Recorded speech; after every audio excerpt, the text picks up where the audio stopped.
Vessel Commander Soreth Kael felt the tremor roll through the wreckage of the Illuminary before she heard the hull groan. Another section giving way. Another seal failing somewhere below Deck 9, where the ocean of debris that had once been the navigation spire now pressed against the last interior bulkheads like a slow, patient fist. She counted the tremor's duration, 4 seconds.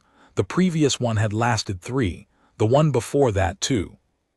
The intervals were shortening, the magnitudes were growing, and the atmospheric readout on the emergency panel beside her head, the only functioning display left aboard the crippled survey vessel, showed breathable mix at 61% and falling at a rate that would cross the lethality threshold in approximately 4 hours. 4 hours. That was what remained of the Illuminary, and everyone still alive inside it. Soreth pressed her bioluminescent crest flat against her skull, dimming the blue-white glow that her species, the Orinvari, produced involuntarily under stress. In the fractured darkness of the command vault, that glow was the only light. The emergency strips had died 2 hours ago. The reactor had scrammed during the collision. Every powered system aboard the Illuminary was dead, except the atmospheric recycler on its backup cell. And that cell was draining faster than its rated capacity, because it was feeding air to compartments it had never been designed to sustain. Around her, in the half-crushed space that had once been the vessel's central operations chamber, 17 Orinvari survivors huddled in the dark. 17 out of 43. The rest were in the wreckage below, in the compartments that had folded when the Illuminary struck the derelict hulk at survey speed. Lost Commander Thren and his entire navigation watch, the junior scientists in the forward lab module, the propulsion team in the drive section. Gone in the first 8 seconds. Soreth had heard the hull collapse around them, heard the atmospheric alarms shrieking through frequencies her species perceived as physical pain, and then silence. The silence of compartments that no longer contained air. She had been pulling survivors toward the command vault ever since. 3 hours of crawling through buckled corridors, prying open jammed hatches with her bare hands until the bioluminescent skin of her palms was torn and dark with her own blood. A pale silver fluid that dried in thin, luminous streaks on the metal surfaces, leaving a faint trail behind her like a path marked for the dead. The Illuminary had been a deep space survey vessel, Orinvari Exploration Directorate, dispatched to catalog anomalous debris fields in the outer margins of the Soreth expanse. It was not built for combat. It was not built for collision. It was a scientific instrument with a crew of researchers, and when it had struck the uncharted wreck, a massive derelict of unknown origin, dark and invisible to their sensors until the final seconds, the Illuminary had crumpled around it like foil around a stone. Now they were embedded in the derelict's hull, fused to it. The Illuminary's bow section was crushed into the larger vessel's superstructure, locked in place by thousands of tons of twisted metal. They could not move. They could not separate. They could not maneuver. The distress beacon had fired automatically on impact, but the Soreth expanse was a dead zone. No shipping lanes, no relay stations, no patrols. The nearest Orinvari outpost was 11 days away at best speed. They did not have 11 days. They had 4 hours. Soreth looked at the survivors. In the blue-white glow of her crest and theirs, the command vault was a cave of soft, shifting light. Orinvari skin produced bioluminescence as a byproduct of neurochemical activity. Stress brightened it, comm dimmed it, terror made it pulse in rapid waves that traveled across the dermal surface like visible heartbeats. In this room, every Orinvari was pulsing. The light washed across the walls in overlapping waves. 17 frightened bodies broadcasting their fear in patterns Soreth could read as clearly as speech. Medical specialist Eve was treating the wounded near the far wall. 3 survivors with compression injuries, fractured cranial ridges, ruptured swim bladders, one with a partially collapsed thoracic cavity that was slowly filling with silver blood. Eve worked by the light of her own skin, her hands steady despite the pulsing terror patterns crawling across her forearms. She had no instruments. Her medical kit was in the forward section, which no longer existed. She was using strips torn from uniform fabric as bandages and applying pressure with techniques designed for a sterile surgical theater, adapted in real time to a lightless wreck, where the only antiseptic was the copper salt residue in Orinvari blood itself. Vessel Commander. The voice belonged to Systems Officer Vale, the most junior surviving officer, crouched beside the emergency panel.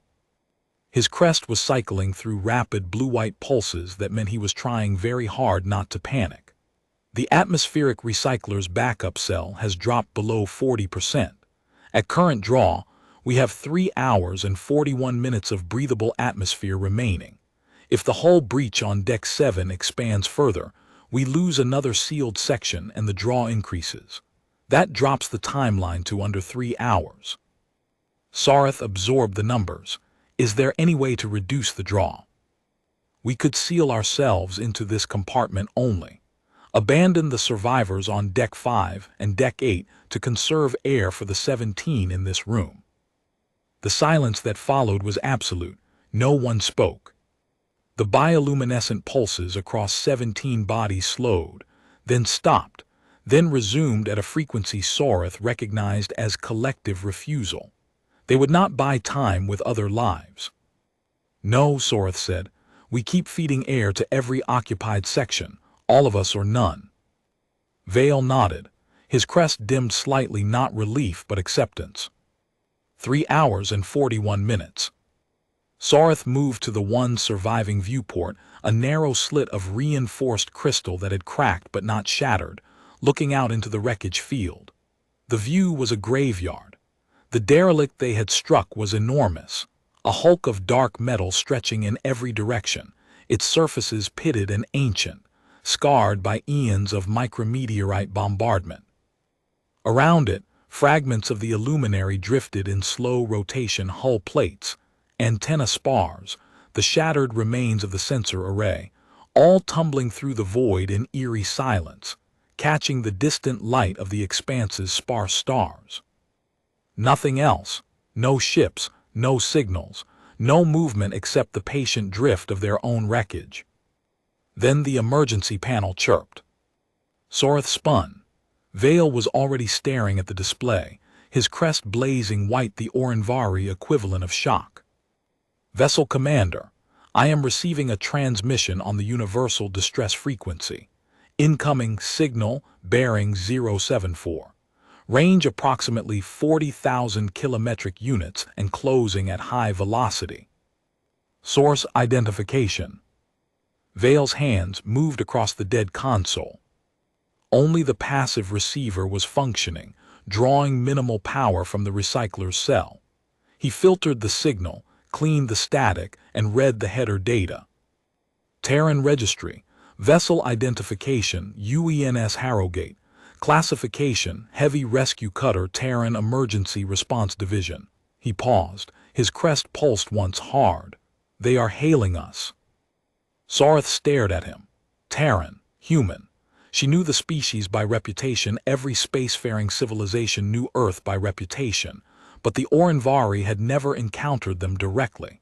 The Orinvari operated in the deep margins, the empty spaces between galactic arms, surveying dead zones that no other species found worth visiting. Humans operated everywhere else, it seemed, but not here, not in the Thrani expanse. Put it through. The voice that filled the command vault was female, calm, and speaking in accented galactic, standard that the Illuminary's translation buffer, still running on passive power, rendered clearly. Unidentified vessel in distress, this is UENS Harrogate, Terran Emergency Response Division. We have detected your distress beacon and are inbound to your position. Estimated arrival 26 minutes. Please respond with your status, crew complement, and atmospheric timeline. Harrogate standing by. 26 minutes. Soreth felt her crest flare involuntarily, the bioluminescence surging across her skull in a wave of raw, involuntary hope that she could not suppress. Around her, every Orinvari in the command vault lit up simultaneously, 17 bodies blazing blue-white in the darkness, a silent chorus of light that said, "Someone heard us."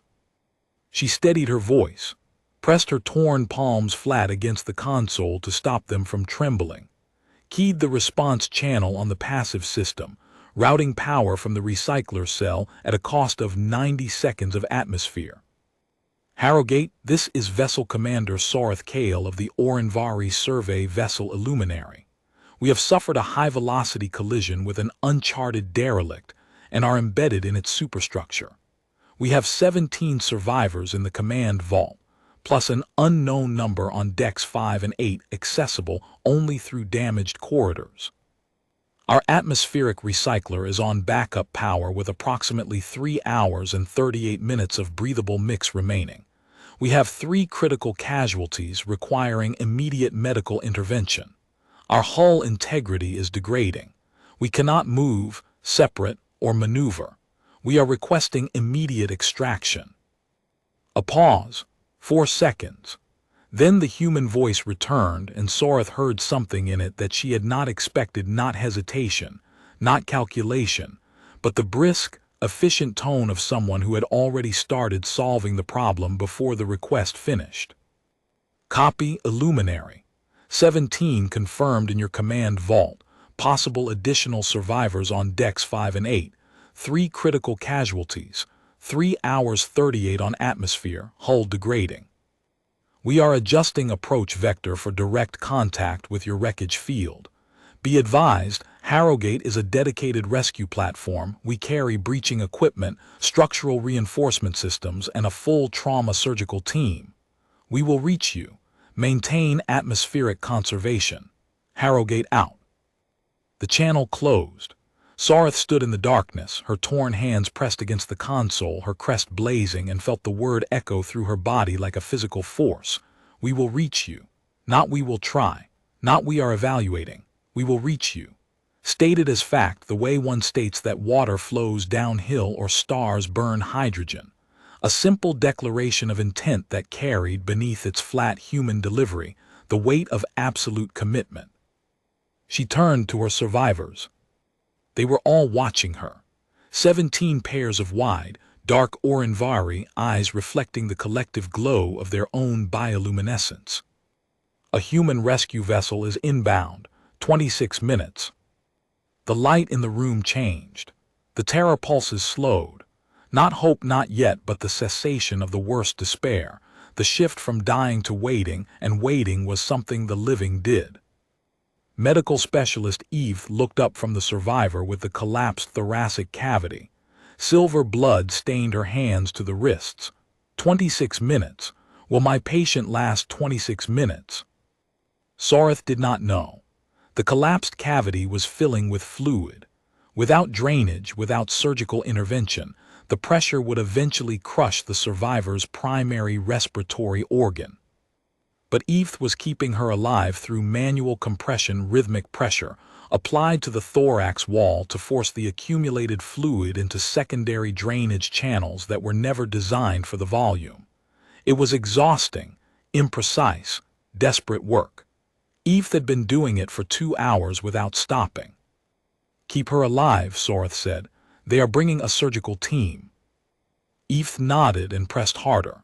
Her crest dimmed to working light, the steady, low glow of an Orinvari focused entirely on the task. Every neuron committed to the patient, no bandwidth left for fear.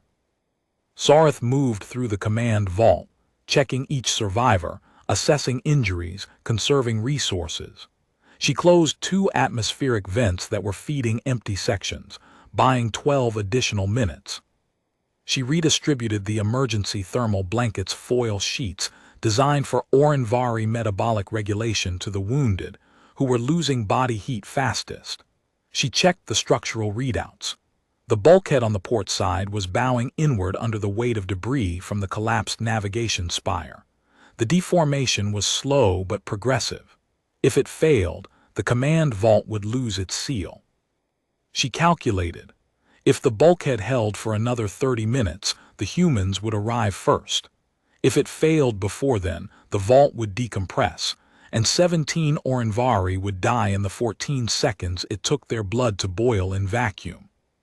30 minutes against a bowing bulkhead. The math was thin. The math was everything. A hand touched her arm. One of the survey technicians, a middle-aged Orinvari named Prel, whose crest was cycling in slow, deliberate pulses that Soreth recognized as controlled fear held on a short leash. He had spent the last hour wedging debris fragments against the base of the bowing bulkhead, small pieces of broken conduit and shattered console housing, packed tight against the failing metal in the hope that the additional mass might slow the deformation. It was not engineering. It was barely physics. It was an Orinvari who needed to do something with his hands besides weight, and so he had chosen to fight the bulkhead with junk. And the junk held, and every fragment he placed bought fractions of seconds that could not be measured but mattered because they meant he had not stopped trying. Vessel Commander, I have run out of material to pack against the base. Permission to strip the console housing from the secondary panel. Granted, take everything that is not load-bearing. He moved. Within moments, the sounds of careful demolition joined the distant cutting hum. Prel methodically dismantling the dead console housing with his bare hands, stacking the pieces, carrying them to the bulkhead, packing them in. Behind him, 2 other survivors began helping without being asked. They formed a chain. It was futile. It was everything. At the 19-minute mark, Vale reported a new signal.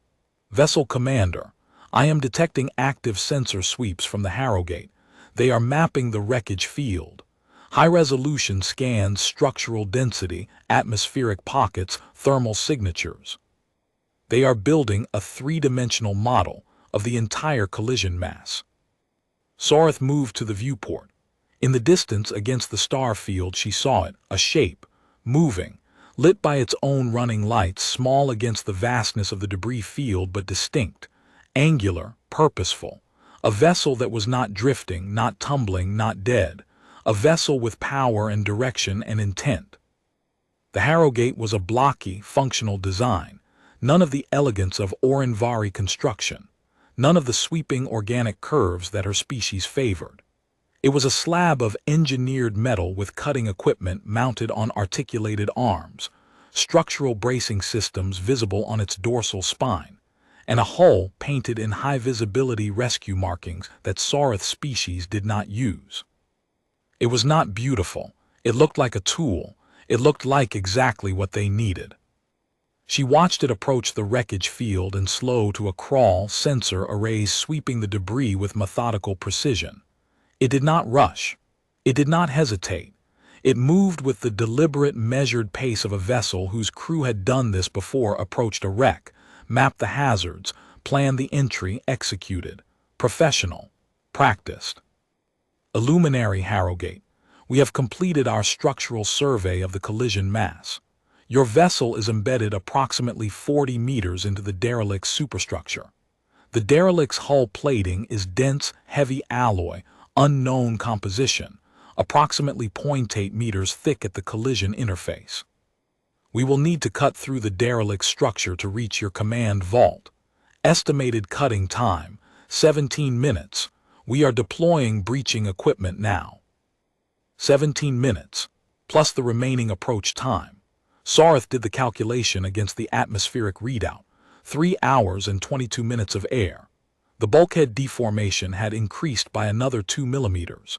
The math still worked, barely. Everything depended on the humans cutting fast enough, and the bulkhead holding long enough, and Eve's patient surviving long enough, and none of the remaining sealed sections failing in the interim. Everything depended on everything. She heard the cutting begin before she felt it. A low, resonant hum transmitted through the hull, through the derelict structure, through the fused collision mass that connected the 2 vessels. It traveled through the metal and into the deck beneath her feet and up through her body, a vibration she felt in her bones and her swim bladder and the sensitive dermal receptors along her spine. The humans were cutting through the derelict's hull, 0.8 meters of unknown heavy alloy, and they were cutting through it as if it were something they did routinely. The hum changed pitch, deepened. The cutting tool, whatever it was encountering denser material, and it adjusted automatically or manually, compensating for the resistance. The vibration intensified. Small fragments of debris shook loose from the command vault's damaged ceiling, raining down in the darkness, metallic dust and insulation fragments catching the bioluminescent glow as they fell. Then the deck heaved. A deep structural groan rolled through the collision mass, not from the cutting, but from below, from the junction where the luminary's crushed bow was locked into the derelict's superstructure. Something had shifted. Some load-bearing element in the fused wreckage had given way under accumulated stress, and the entire mass resettled by a fraction of a degree, enough to jar the command vault and send a fresh crack racing across the already damaged viewport crystal. Vale checked the atmospheric readout. The shift opened a micro-breach on the starboard side. Small, but the recycler is compensating. We lost another 4 minutes. 3 hours and 5 minutes now. The countdown was accelerating. Soreth felt the walls of the calculation closing in, each new failure shaving minutes from a margin that had never been generous to begin with. The cutting sound paused. 2 seconds of silence that felt like a held breath. Then the human voice returned on the channel, and Soreth heard something new in it, not alarm, but rapid recalculation, the sound of a professional adjusting a plan in real time. Illuminary Harrogate, we detected the structural shift. The cutting path has been partially obstructed by a displaced beam in the derelict's framework. We are rerouting the final breach 0.6 meters to port. Adjusted cutting time, 19 minutes. Repeat 19 minutes, we are not stopping, Harrogate out. They had lost 2 minutes to the reroute, but they had not stopped. The vibration resumed, shifted slightly in direction, and continued. Soreth pressed her hand against the hull and felt the tool's rhythm through the metal, steady, relentless, eating through the obstruction with the patience of running water and the power of something considerably less patient. One of the survivors, a young cartographer named Leshti, barely into her adult coloration, her crest still carrying the pale blue undertones of adolescence, flinched at each impact. Her bioluminescent patterns were chaotic, waves of light chasing each other across her skin in the visual equivalent of hyperventilation. Soreth knelt beside her. "Listen to that sound," Soreth said. "That is a rescue tool cutting toward us. Every vibration you feel is a centimeter closer. Count them." Leshti's eyes focused on her. The chaotic pattern slowed fractionally. She began counting. Her lips moved without sound, marking each pulse of the cutting tool as it ate through the hull. It gave her something to do with her fear besides drown in it, and Soreth watched the pattern stabilize, the waves lengthening, the light steadying. Small interventions. That was all Soreth had. Small interventions against the mathematics of death. At the 12-minute mark, the atmospheric panel alarmed. Deck 8 had lost its seal. The recycler's draw spiked as it tried to compensate for the lost section, and the backup cell's discharge rate jumped sharply. Vale recalculated. 3 hours 9 minutes. The loss of Deck 8 accelerated the draw. But Vessel Commander, there were no life signs on Deck 8. The survivors we thought might be there were not. The section was empty. Empty, 2 fewer survivors than she had hoped. Soreth absorbed the number and let it pass, grief later. The living needed her now. Close the feeds to Deck 8. Reroute everything to the occupied sections. Vale worked the panel. The atmospheric readout stabilized at a new, lower number. 3 hours 9 minutes, but steady now. Enough, barely enough. The cutting sound changed again. Higher pitch, faster rhythm. The humans were through the derelict's outer hull and into the interstitial space between the 2 vessels. Soreth felt the vibration shift from the deep, bone-conducted hum of dense alloy to the sharper, more immediate resonance of the luminary's own hull material being worked. They were close. Meters away, cutting through the wreckage that separated the command vault from the exterior. Then a new sound, knocking.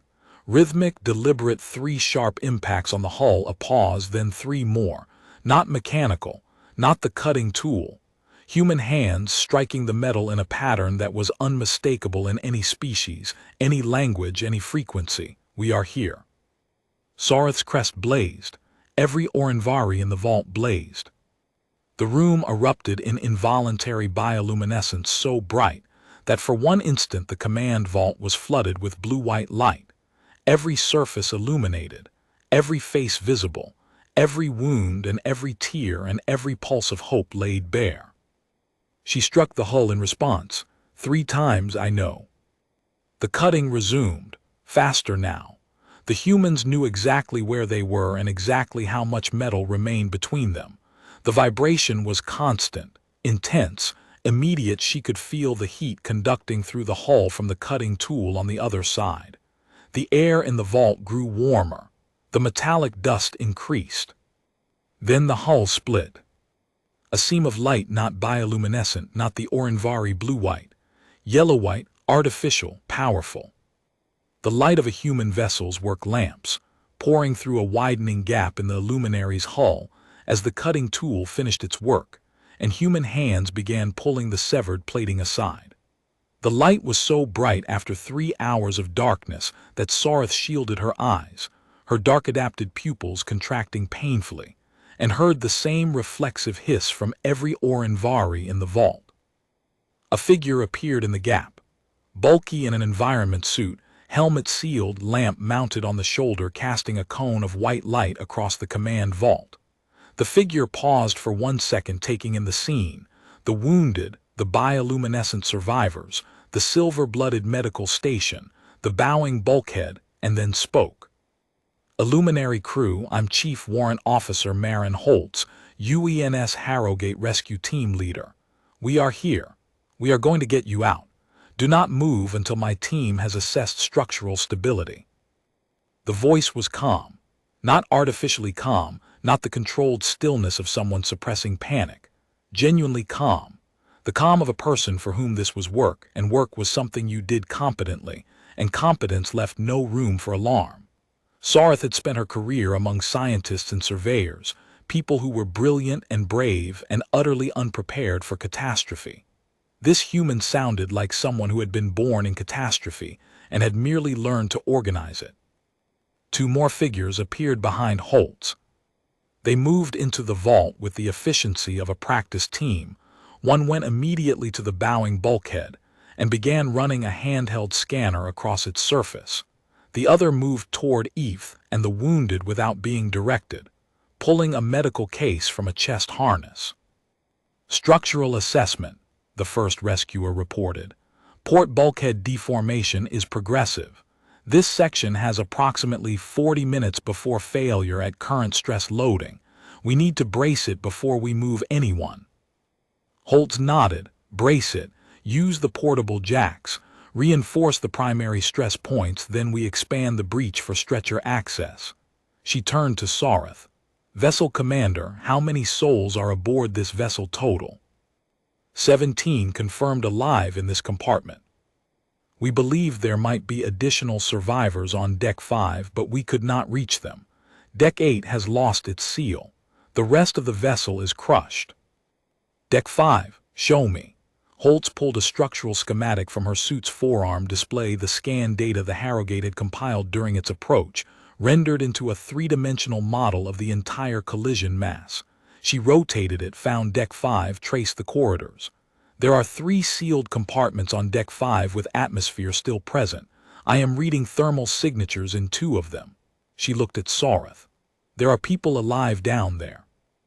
Soreth felt the information land like a blow. Survivors on Deck 5. Survivors she had been unable to reach. Survivors she had written off 2 hours ago when the corridor between the command vault and the lower sections had collapsed beyond navigability. Alive. Still alive. The corridors are impassable, she said. We tried. The structural collapse. We cut through structural collapse. That is specifically what we do. Holtz keyed her suit comm. Harrogate Holtz. Confirmed 17 survivors in the command vault, Possible additional survivors on Deck 5, 2 compartments with thermal signatures. Deploying Team 2 for deep extraction. I need a second breaching point on the port side, frame reference 47 through 52. And send the surgical team, we have critical casualties up here. Copy Holtz, Team 2 deploying. Surgical team inbound. Soreth watched the human work. Holtz moved through the command vault with the kind of spatial awareness that suggested she had been inside wrecked vessels hundreds of times, ducking instinctively under the low points, stepping over the debris without looking down, reading the structural damage the way Soreth read star charts. She assessed each survivor with a quick, practiced glance: injury severity, mobility, priority, and categorized them without being told their species' physiology. She paused at one of the non-critical survivors, a survey analyst named Soreth, who was sitting against the far bulkhead with both arms wrapped around his knees. His crest was completely dark, not dimmed, not pulsing, dark. The bioluminescent shutdown of an Orinvari in deep neurochemical shock. Holtz crouched in front of him. She did not touch him. She held one gloved hand out, palm up, 6 inches from his knee, and waited. 6 seconds, 10. Soreth's eyes focused on the hand. His crest flickered, a single, faint pulse of blue-white barely visible. He reached out and placed his hand on the human's glove. The contact seemed to ground him. His crest flickered again, stronger. Holtz said nothing. She held still until his breathing steadied, until the rapid, shallow gasp slowed into something deeper. Then she nodded once, squeezed his hand gently, and moved to the next survivor. It had taken 15 seconds. In those 15 seconds, she had identified neurochemical shock in a species she had never encountered, chosen a non-verbal intervention that bypassed the language barrier, and executed it with the precision of a clinician and the patience of someone who understood that some wounds were not in the body. Your 3 critical cases, Holtz said, stopping beside Eve and the survivor with the collapsed thoracic cavity. This one is the worst. Yes, Eve said. Her hands had not stopped their rhythmic compression. Silver blood pooled beneath her knees. The thoracic cavity is filling with hemolymph. Without surgical drainage, the pressure will crush her primary respiratory organ. I have been maintaining manual compression for over 2 hours. Holtz looked at Eve for a long moment. Then she said quietly, 2 hours of manual compression, by hand. Yes. You have not stopped. If I stop, she dies. Holtz nodded. She keyed her comm. Surgical team, priority 1 patient, alien species, thoracic cavity hemolymph accumulation, requires immediate surgical drainage. The attending medical specialist has been maintaining manual compression for 2 hours continuous. When you arrive, relieve her first, then prep for drainage. She turned back to Eve. My surgical team will be here in 4 minutes. They have dealt with non-human thoracic trauma before. Your patient will be in the best hands in this sector, but I need you to let them take over when they arrive. You have done enough. Eve's crest pulsed, once a flicker of something Soreth recognized as pride layered over exhaustion, layered over relief. I will not let go until their hands are on her. I would not ask you to. The surgical team arrived in 3 minutes. 2 humans in medical-marked environment suits, carrying a portable surgical station that they unfolded on the deck beside the patient with the speed and precision of a mechanism designed for exactly this. One of them, a small woman with dark eyes visible through her helmet visor, knelt beside Eve, placed her gloved hands alongside Eve's on the patient's thorax, and said, I have her. You can release. Eve released. Her hands came away trembling, her palms luminous with the residual glow of sustained neurochemical exertion, silver blood coating her forearms like paint. She sat back on her heels and closed her eyes, and the bioluminescent patterns across her skin went dark for one long, shuddering moment, the Orinvari equivalent of weeping. The surgeon did not pause. She was already working, a handheld drainage tool inserted through the patient's thoracic wall, guided by the portable imaging unit her partner had deployed. Silver hemolymph flowed into a collection reservoir, and the patient's breathing shallow, labored, barely audible for 2 hours deepened immediately. The pressure was releasing. The lung was expanding. Stable, the surgeon announced. Hemolymph drained. Thoracic pressure normalized. She needs a proper surgical suite for the wall repair, but she will live. Eve opened her eyes.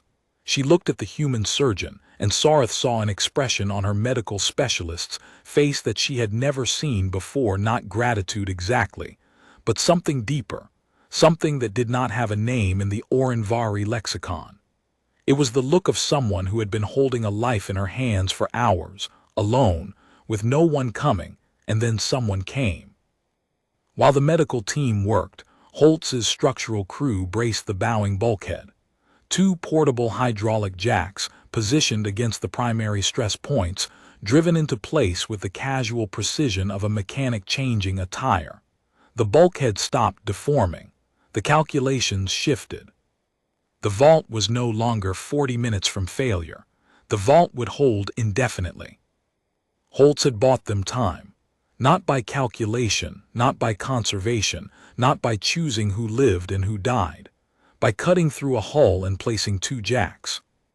Soreth watched the jacks take the load and felt something shift in her understanding, a fundamental reorientation of what was possible. For 3 hours she had been managing a countdown, rationing air, triaging survivors, making calculations that all converged on the same conclusion. There was not enough. Not enough time, not enough air, not enough structural integrity, not enough of anything. She had been administering the mathematics of death with the same precision she applied to stellar cartography, and the math had been correct, and the math said they would die. The humans had arrived and changed the math.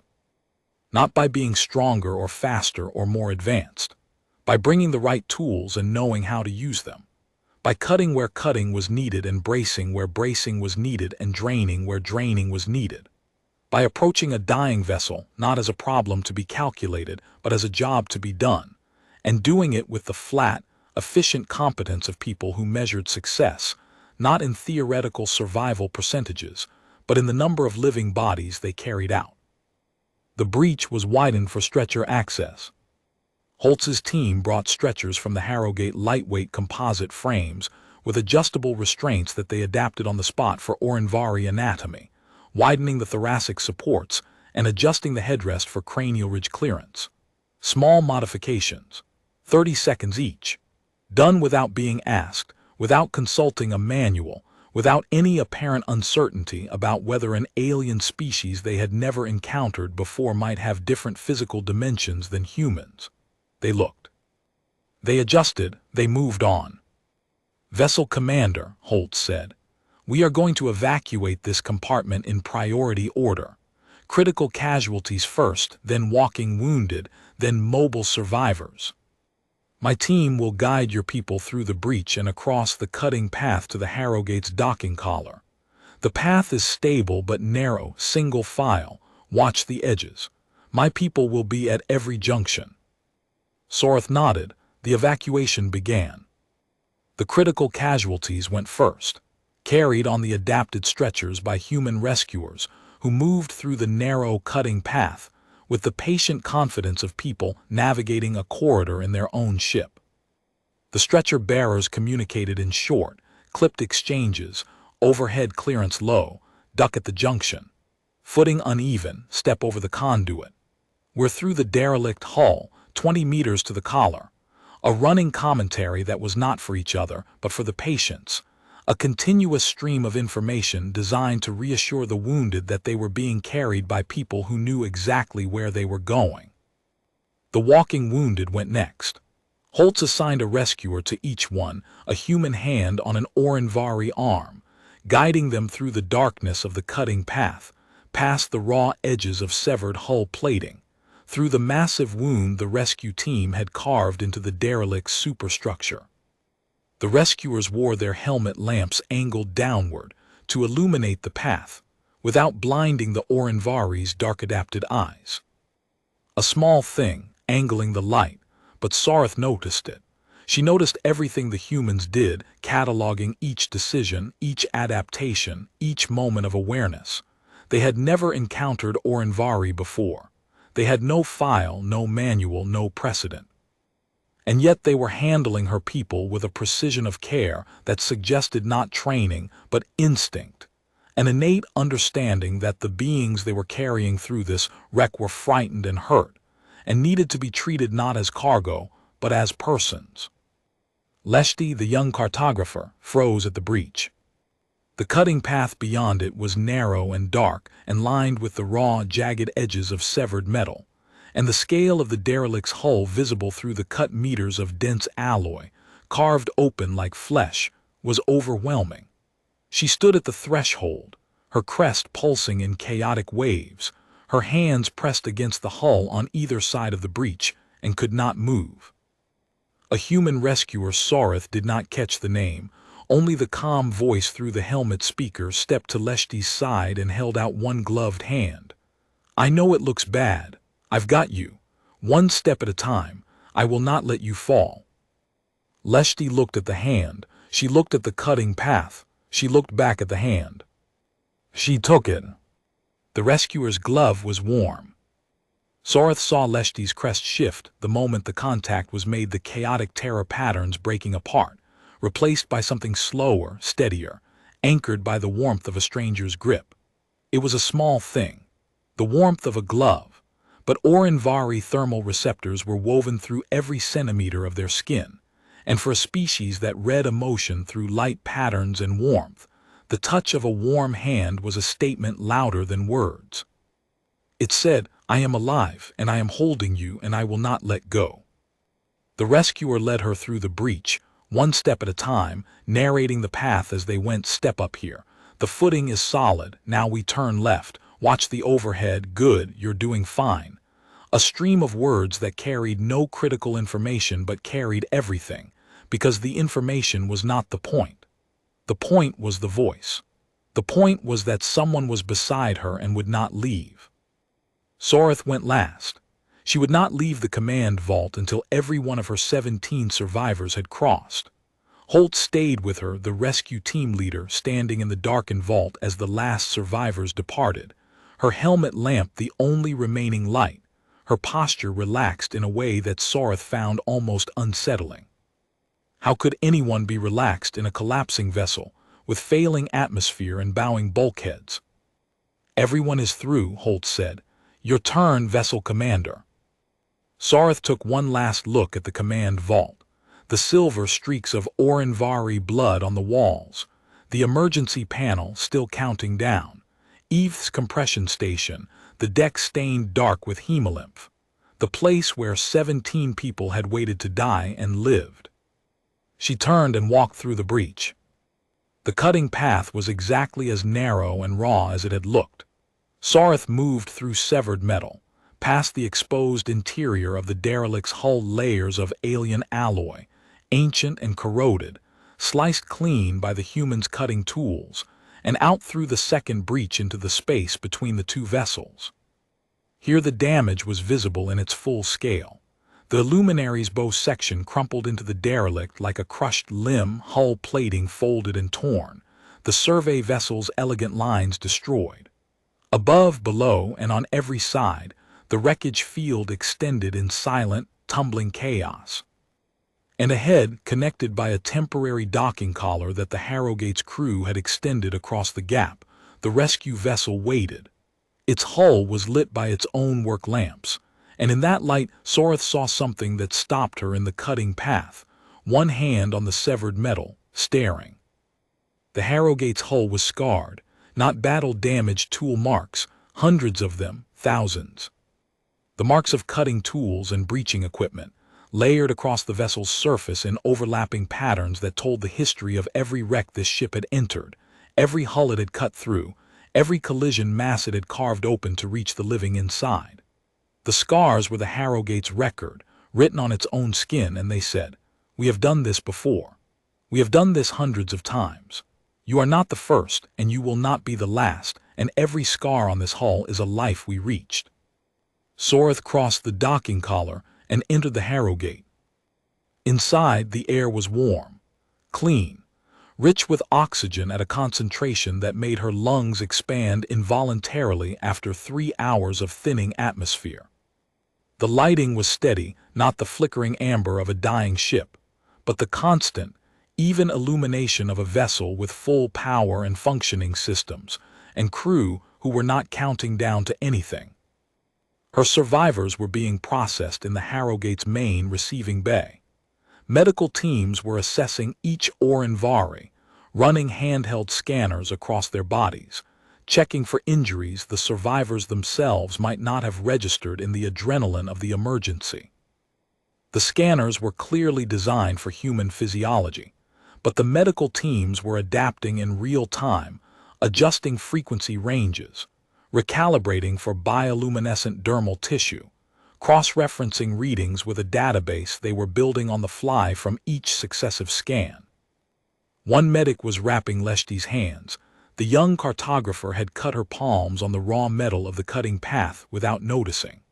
The medic worked with a gentleness that seemed incongruent with the bulk of the environment suit, applying a dermal sealant that the medic tested first on a small patch of her own skin to check for reaction, then on a small patch of Leshti's skin to check for compatibility, before applying it to the cuts. 30 seconds of caution.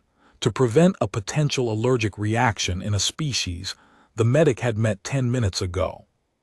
Soreth found the 3 critical casualties in the Harrogate surgical bay.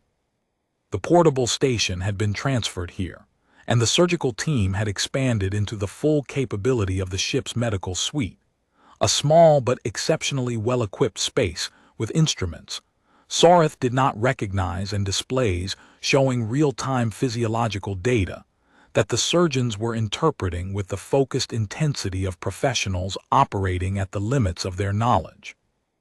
They were treating alien patients with alien physiology using instruments designed for human medicine, and they were succeeding through a combination of adaptability, caution, and the kind of fierce, stubborn competence that refused to let unfamiliarity become impossibility.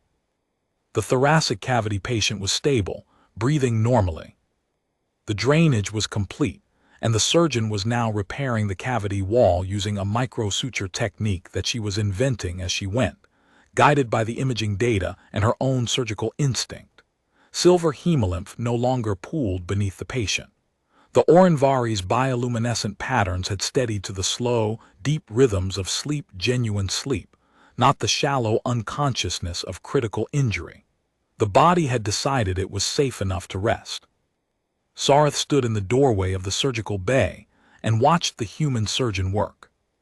The woman's hands were steady inside the isolation gloves, moving with the precise, unhurried rhythm of someone who understood that speed was less important than accuracy, that the patient's survival depended not on how fast the repair was completed, but on how well.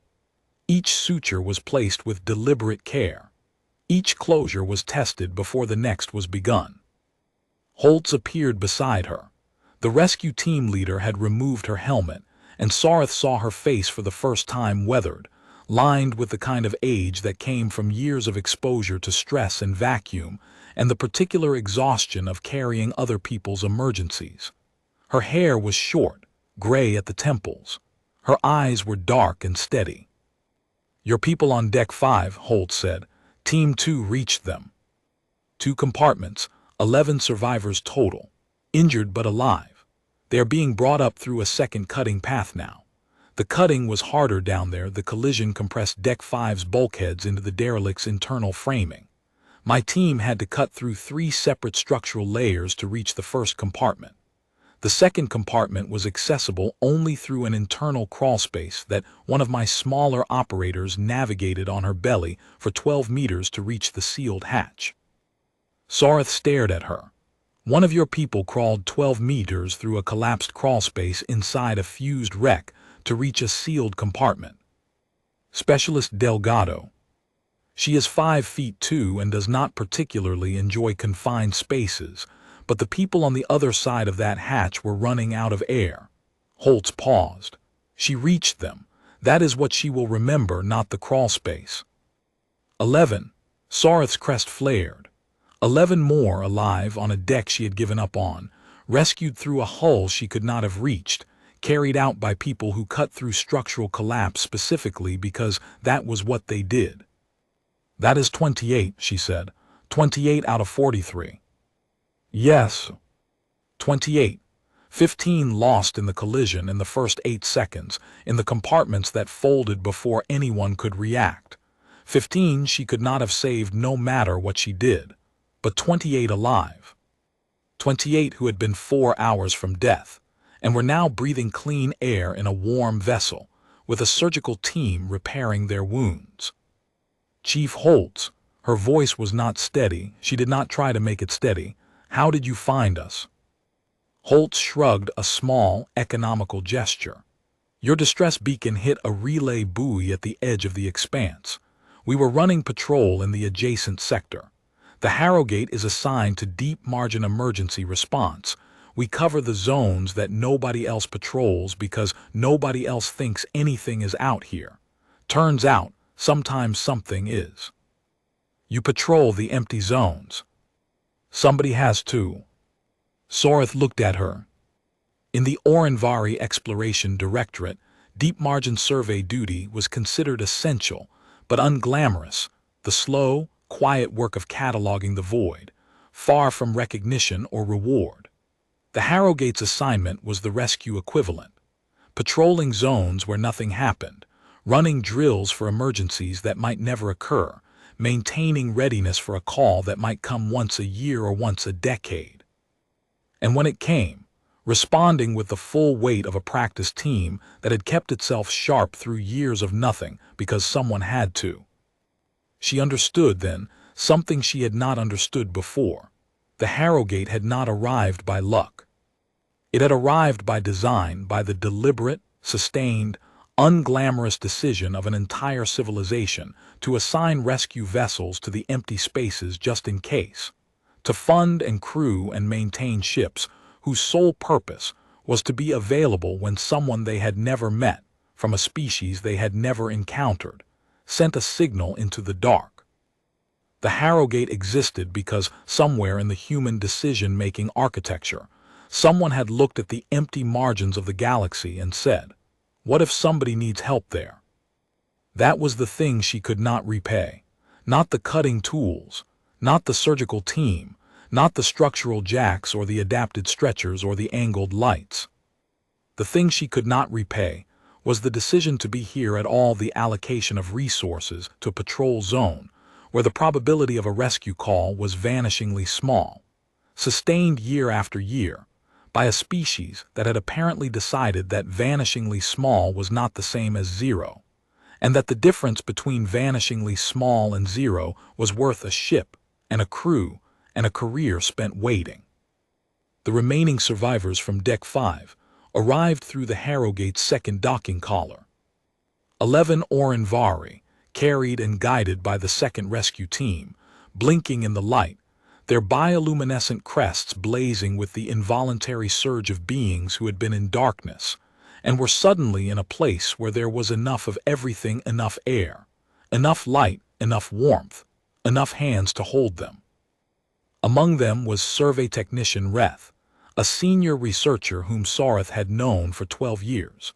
He had a fractured cranial ridge and a deep laceration across his upper arm that had been bleeding slowly for 3 hours.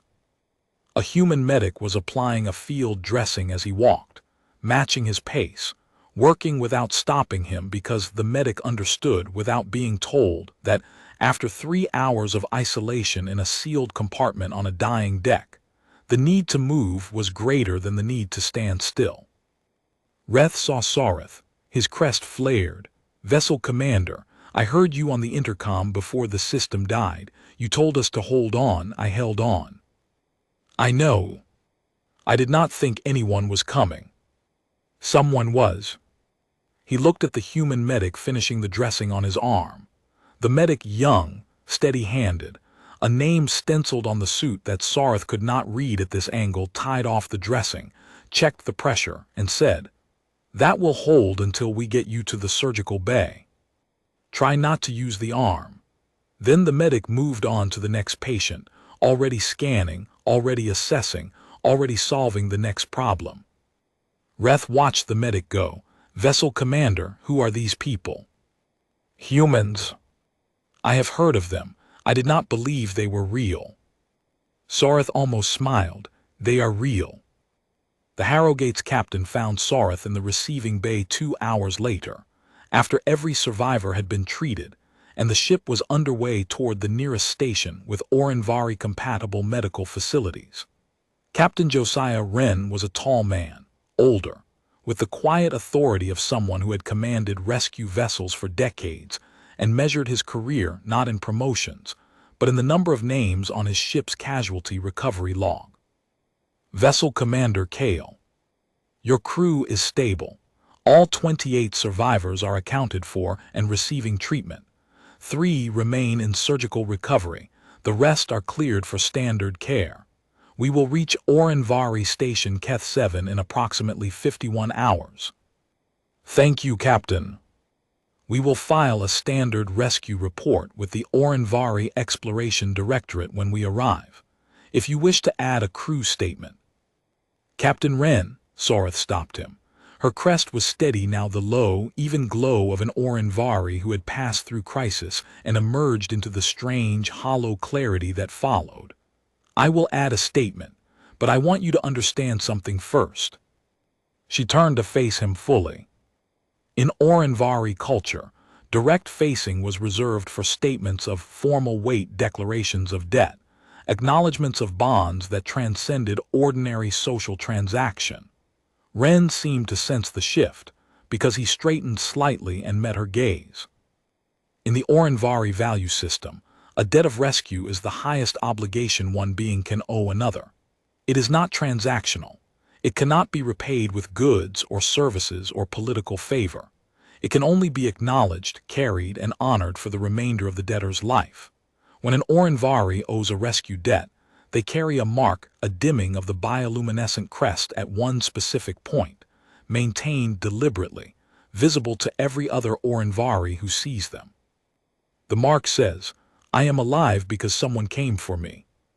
I carry what they gave. She paused. Her crest shifted. A single point at its apex dimmed, not the involuntary dimming of exhaustion or comm, but a deliberate suppression, a controlled reduction of light at one precise location.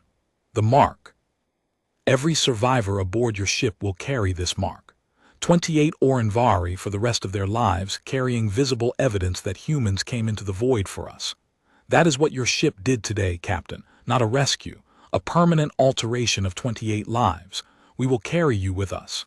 Every time another Orinvari sees the mark and asks what it means, we will say, the humans came. They cut through the hull. They braced the walls. They drained the blood from our dying and put them to sleep safely. They carried our youngest through the dark and did not let them fall. They patrolled the empty margins of the galaxy on the chance that someone might need them, and someone did, and they came. Captain Wren stood very still. His expression did not change the flat, professional composure of a career rescue officer, but his eyes were bright, and his hands, hanging at his sides, closed once into fists and then opened again. Vessel Commander, he said, we did our job. Yes, Soreth said, and we will spend our lives trying to understand what kind of species makes this their job. She turned and walked through the receiving bay, past her survivors, past the medical teams, past the rescue equipment being cleaned and stowed for the next call. In the corridor, she passed Holtz, who was writing a report on a handheld tablet with the focused concentration of someone who had already moved on to the administrative aftermath of the rescue, the paperwork, the maintenance logs, the equipment checks, the readiness assessments for the next time someone sent a signal from the dark. Soreth stopped. Chief Holtz. Holtz looked up. Vessel Commander. The bulkhead in the command vault, the one that was bowing. How long did your structural assessment say it had before failure? Holtz checked her notes. Approximately 40 minutes when we arrived. Your cutting time was 17 minutes. Yes. And your approach was 26. Holtz paused. She looked at Soreth. And for the first time, the rescue team leader's composure shifted just slightly, just enough for Soreth to read the truth in the tightening around her eyes. We knew the timeline was tight. You arrived with a margin of 14 minutes. 13, technically. There was a delay at the second breach point. 13 minutes. The margin between 28 lives and none. Soreth stared at the human, and the human stared back, and in the space between them was the vast, silent weight of what 13 minutes meant, the precision required, the speed maintained, the choices made in real time by people who understood that the difference between 13 minutes and 0 minutes was everything, and who had refused to let that difference collapse. 13 minutes, Soreth said. It was enough. It was everything. Holtz held her gaze for a moment longer. Then she nodded once, a small, tight acknowledgement that carried more than any formal statement could, and returned to her report. Soreth walked on, through the Harrowgate's corridors, past doors marked with Rescue Division insignia, past equipment lockers stenciled with usage logs that listed dates and locations, and the species of the people who had been pulled from the dark. She did not read them. She did not need to. The scars on the Harrowgate's hull had already told her the story. Hundreds of missions, hundreds of hulls breached, hundreds of hands reaching through the cut metal to grasp the hands of beings who had given up. She reached the observation port at the end of the corridor and stopped. Through the glass, the Seathrani expanse stretched in every direction, empty, dark, unfathomably vast. The wreckage field was falling behind them, shrinking into the void, the remains of the Illuminary and the ancient derelict becoming just another scattering of debris in the endless margins. Somewhere in that emptiness, the Harrowgate would patrol again. Tomorrow or next week or next month. It would run through the dead zones, the empty sectors, the places no one else patrolled, its crew maintaining readiness for a call that might not come. And if the call came when the call came, they would answer it. With cutting tools and surgical teams and structural jacks and the flat, professional certainty that "we will reach you" was not a promise but a fact. Soreth pressed one hand against the glass. Her palm was still torn from the hours of pulling hatches open in the dark. The bioluminescent skin ragged at the edges. The silver blood dried in faint luminous lines across her fingers. She dimmed her crest at the apex mark and held the dimming, deliberately, permanently. She would carry this. For the rest of her life, the mark would be there, visible, unmistakable, a point of controlled darkness in the natural light of her skin. And every Orinvari who saw it would ask, and she would tell them. In the emptiest part of the galaxy, where nothing lived and nothing moved and no one was supposed to be, a ship full of humans was waiting. Not because they expected us. Not because they knew us. Because they had decided, as a species, that no part of the void was too empty to watch, and no signal was too faint to answer, and no life was too foreign to reach. Behind her, in the surgical bay, the thoracic cavity patient slept. The sutures held. The bioluminescent patterns across her skin pulsed in the slow, deep rhythms of healing, a body rebuilding itself in the safety of a vessel crewed by beings who had never seen her species before today, and had saved her life with instruments they adapted on the spot, and compounds they tested on their own skin first. In the receiving bay, Leshti sat with her bandaged hands in her lap, watching the human medics work. Her crest had stopped its chaotic pulsing. The patterns were steady now, long, slow waves of blue-white light that washed across her skin in the rhythm Soreth recognized as wonder. Not fear, not relief, wonder. The wonder of a young being who had touched a stranger's hand in the dark and been let out alive.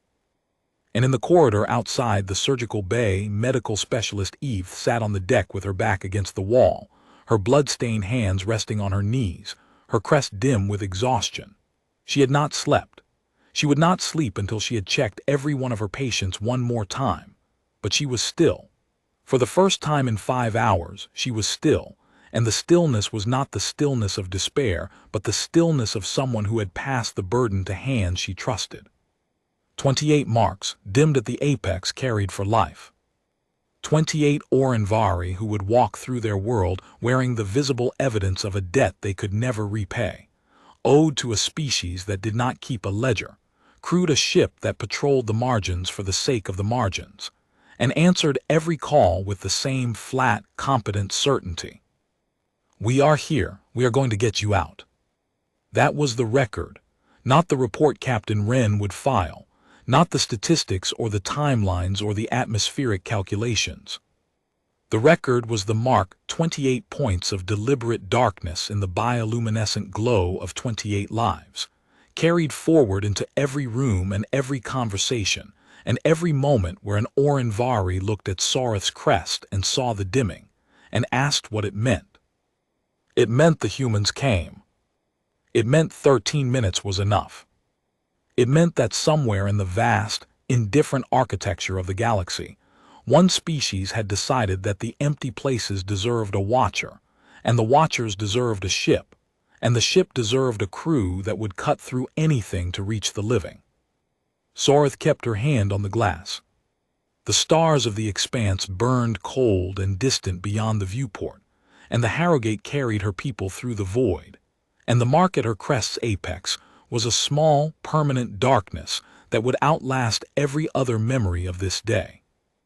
It would be the first thing she saw in every reflection, the last thing she checked before she slept, the answer she gave to every question about why she still surveyed the deep margins, why she still flew into the empty places, why she kept her beacon tuned to the universal frequency and her eyes on the dark. Because someone might be out there, and someone should answer. She had learned that from the humans. She would spend her life honoring it,